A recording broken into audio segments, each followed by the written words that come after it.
जय शिवराय मित्रांनो, तर तुम्ही कालच्या व्हिडिओला दिलेला पॉझिटिव्ह प्रतिसाद बघून मी आजच्या नवीन ब्लॉगची सुरुवात करत आहे. तर पब्लिक मला आज काय सकाळी सकाळी लावलं हो गायाला भूस आणायला. मग मी काय केलं, ट्रॅक्टर चालून निघालो मग भुसाकडं. ट्रॅक्टर म्हणल्यावर काय मग मला पण भरपूर हाऊस.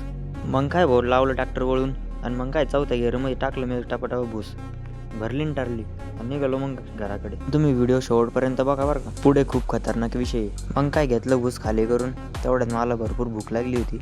मग काय भाऊ घरी गेल्यावर लगे नाश्त्यावर ताव मारला. नाश्ता झाल्यावर मग काय फ्रेश वगैरे झालो आणि तेवढ्यात बाबा म्हणाले की मला पण स्कूटर शिकव आता.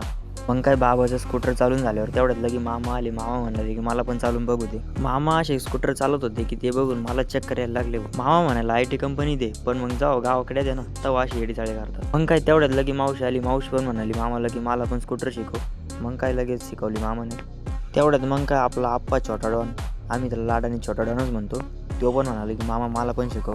मामा पण म्हणले असं भाऊ की या पोराला आजच सगळं शिकायचं होतं माझ्याकडून. मग काय मामा पण म्हणाले की नाही भाऊ आता मला सायकलच चालवायची, तुम्हीच बघा. मग आता मामा कशी सायकल चालवतात. सायकल सायकल व मारी सोनानी सायकल. मग काय तेवढ्यात मी पण एक सायकलवर ट्राय मारून घेतला. मग काय तेवढ्यात घरी लगेच पाहुणे आले. आपल्या दीदीचा परत मुलाचा कार्यक्रम होता, त्यामुळे मग मी पटकन घरी गेलो. तर पाहुणे पण म्हणाले घ्या भाऊ आम्हाला आता व्हिडिओमध्ये. काय त्यांना गन टोपी उपरणं देऊन त्यांचे स्वागत केले. फायनली सर्व कार्यक्रम आटपला आणि आपले मामा पण चालले होते घरी. मग काय तुम्ही पण आता व्हिडिओला लाईक कमेंट शेअर करून फॉलो करा. तर भेटूया आपण पुढच्या व्हिडिओमध्ये. तोपर्यंत टाटा बाय बाय.